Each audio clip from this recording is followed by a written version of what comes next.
Nakawalis na ako, guys. Ayan.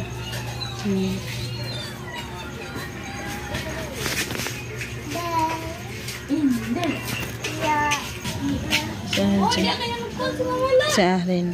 Arin. Good morning.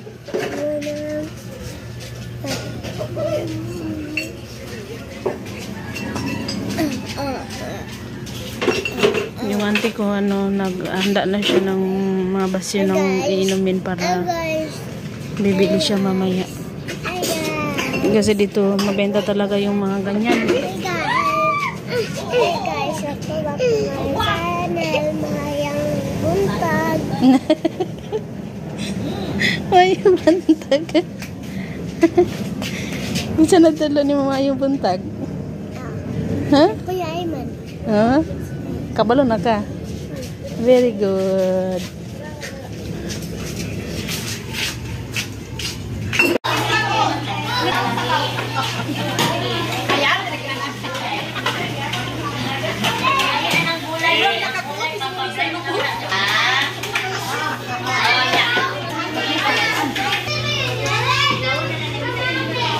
Very good. Pero ang spaghetti, ang damang-dama, na ay gulay.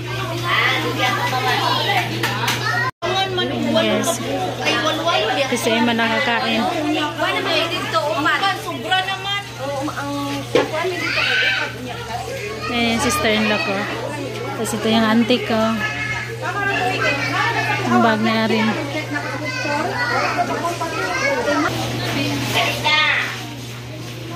Larungan na yung trabaho, pagkay lang gusto. Rihanna.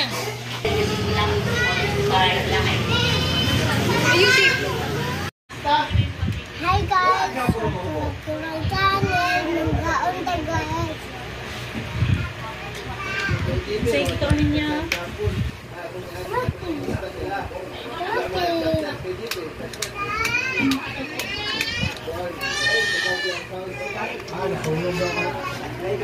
Lamig nila. Lami, lami.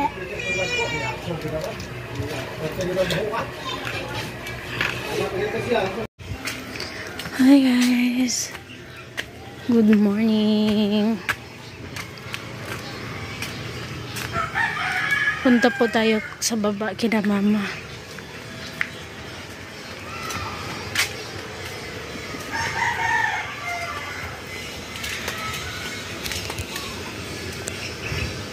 Wala sa Eman nag-school. Si Ari naman is wala silang pasok ngayong araw at bukas.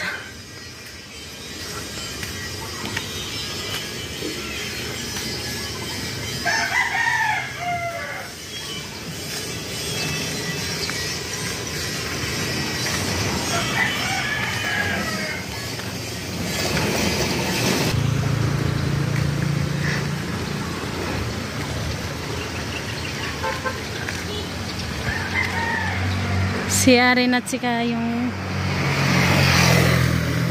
kapatid ko, nauna na sila. Si Arin, si RG.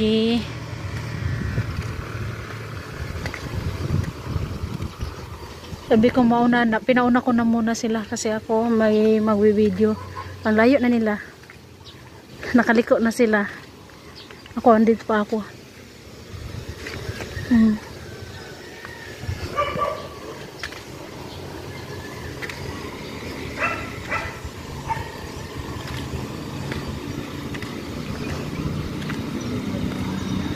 Kahapon guys, excited ako kasi kahapon yung start ng nila na Ari na alam niyo yung guys yung magluto-luto sa tawag dito sa school.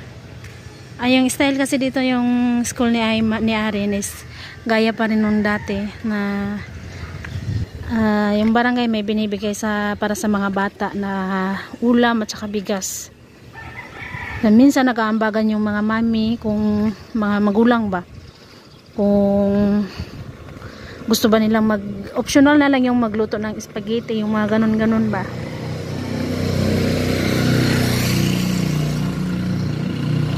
Pero yung pinakamadalas na lulutuin din is ulam talaga.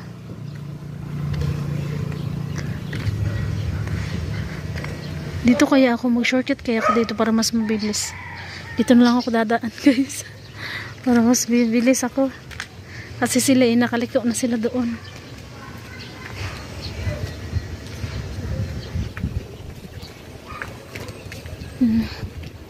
Kaya kahapon yung start na nagluto sila. Ang ulam na niluto nila is yung tortang malunggay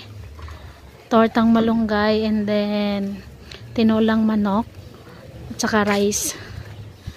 Nag-enjoy sa Arin, mas lalong nag-excite sa Arin guys sa pagpasok ng school. Although bago pa naman nangyari ito is guys, talagang si Arin at si Ayman is tuwing pasokan ng school para silang excited talaga sila araw-araw ba, alam nyo yun, yung parang walang reklamo na ay papasok na naman yung ganun. Kasi yung ibang bata talaga dito guys, no, madalas sila nag-absent.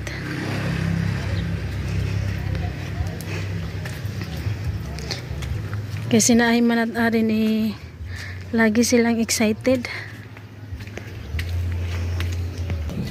Ulan na naman kagabi kaya yung tubig dito hindi talaga ito mawawala. Ayan, kahapon dito kami dumaan, binuhat ko yung mga bata.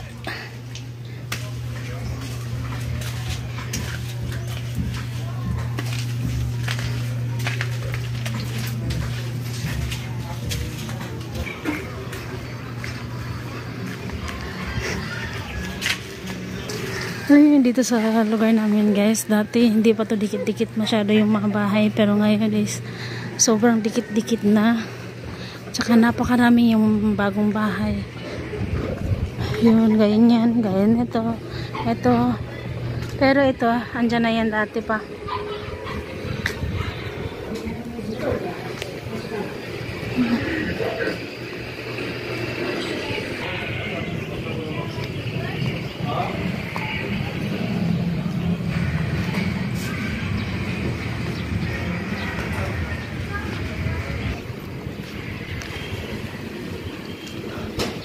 Tsaka marami na rin yung ibang mga nakatira dito.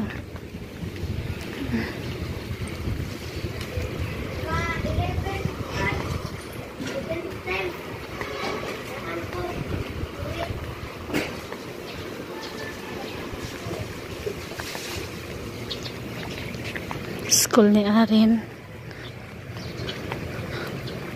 Wala talagang tao. Nakalock siya.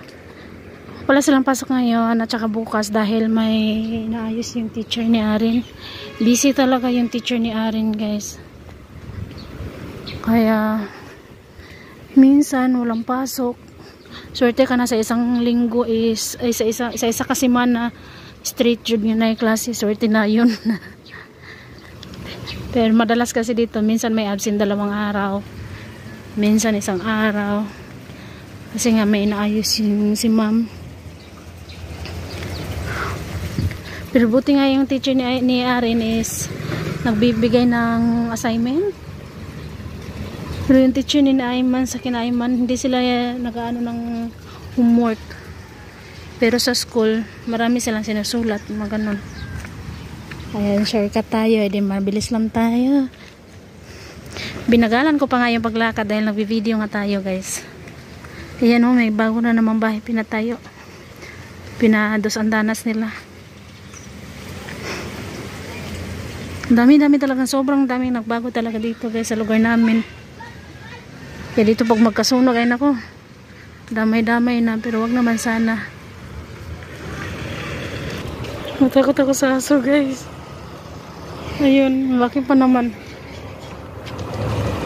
Kaya dito sa amin guys, minsan dahil sa dami na nang nakatira dito sa amin banda, minsan pumuputok yung poste ng kuryente. Ito na siraan, nahihirapan yung dumana naman yung malalaking truck dito. So ayun guys, dito na lang. Nakarating na tayo kina mama. Bukas po ulit. Bye bye po everyone. Thank you so much. God bless us all. Bye bye.